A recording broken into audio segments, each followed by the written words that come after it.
Hello, I'm Rubén, and today we're talking about The Prince and the Pauper, a novel by Mark Twain. Before starting, let me introduce myself and my friends to you. He is Xavier Villalta and she is Fátima García, and I am Rubén Gutierrez. Nothing else to say, let's begin with this famous novel. In an autumn day, two boys were born. Between 1525 and 1550 in London, with a huge difference, their family. In one side we have the Counties, who were Tom's family. They were poor and the baby wasn't wanted, while in the other side were the Tudors, who were Edward's family. They were rich and the baby was wanted. Tom Canty lived in a place called Court, which meant refuse and defecation. What a shame for Tom, having a father and a grandmother who were thieves, beggars, and alcoholic. They made the children beg. Most of the time, Tom Canty was used to forget how rude his father was, due to Father Andrew, who taught Tom how to read and write, and also some Latin. But Tom harbors a deep, secret desire to see a real prince. One day, he went farther and farther from home than ever before. Eventually, he found himself in the fence of the palace where the Prince of Wales lived.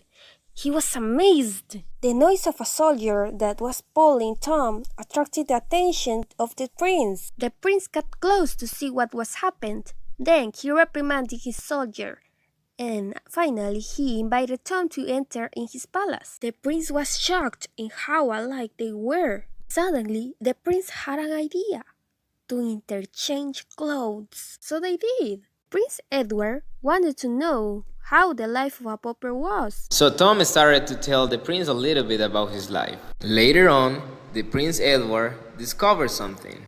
Tom had a bruise in his hand.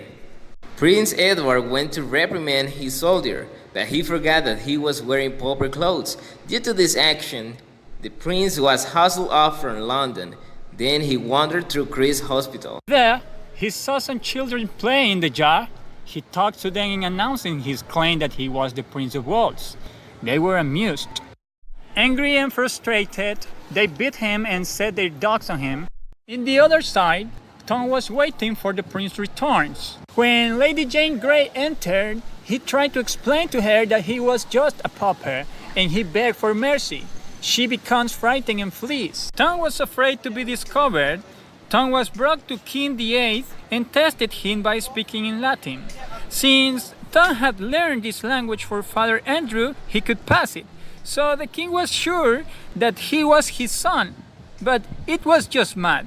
No pauper could speak other language. Everybody was warned to ignore the prince's behavior. Later on, Tom Canty discovered that he had 384 servants to wait on him. Due to his bad manners to eat, he found some inviting books in a closet, and among them was one about the etiquette of English court. He was a fast learner, so he quickly curled up to read it. The Lord Chancellor was waiting to see the King Henry VIII. They agreed about Duke Norfolk Doom. The king wanted to appear before them himself, but a sudden stab of pain forced to reconsider. But there was a problem. The Great Seal of England was lost. Just the real prince knew where it was. Ironically, it was the same as Tom Canty had used as a nutcracker. John Canty was about to be the Prince Edward, who was confused as Tom Canty, his son. He proclaimed himself to be the Prince of Wales. Tom's mother rushed to him, convinced that his son was mad. Tom's sister pleaded with her father to be gentle with the boy. Anyways, he was beaten him by John and Tom's grandmother. Tom's mother suspected that he wasn't her son because he made no gesture with his hands when he was confronted with the sudden bright lights or noises.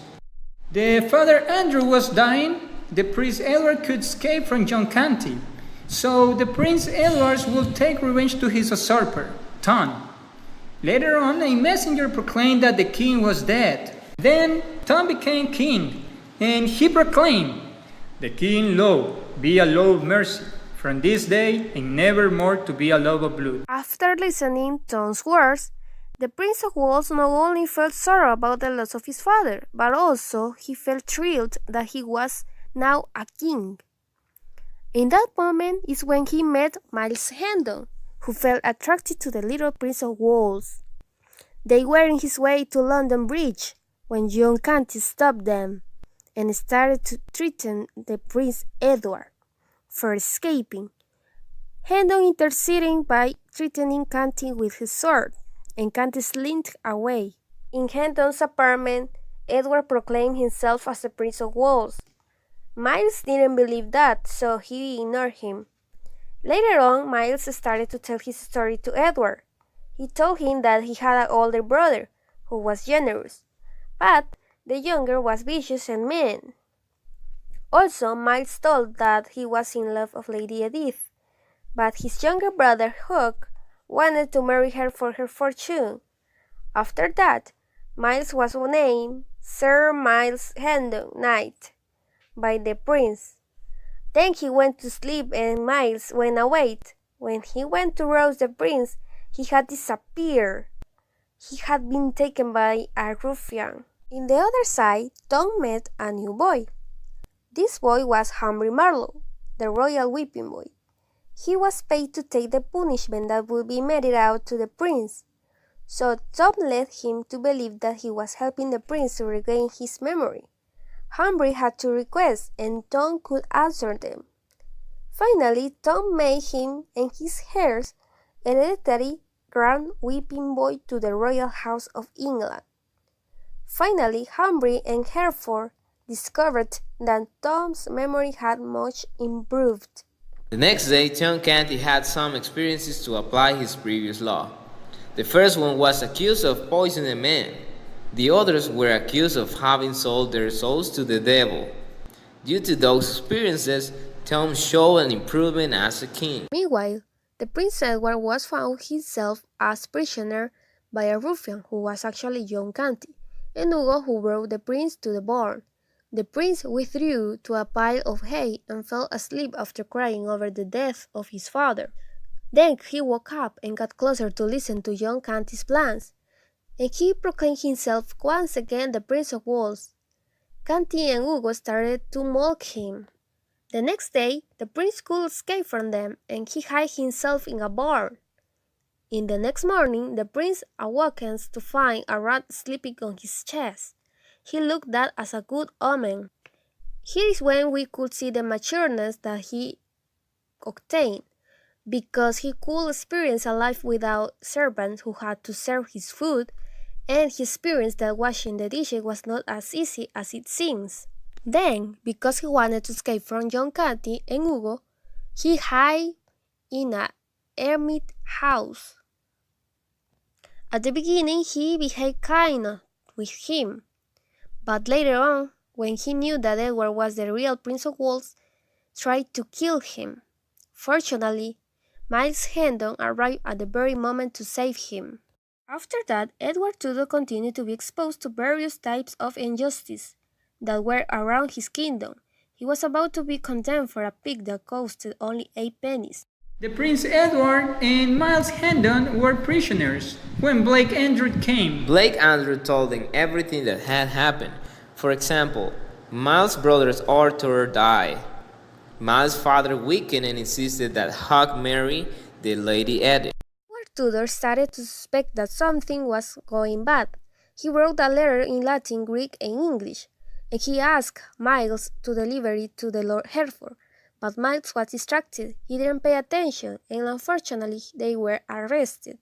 It was there when Miles reacted that he was imprisoned by the real King of Wales. John Canty had gained so much confidence on himself as a King of Wales, while Edward Tudor was waiting the greatest moment to proclaim himself as a real King of Wales.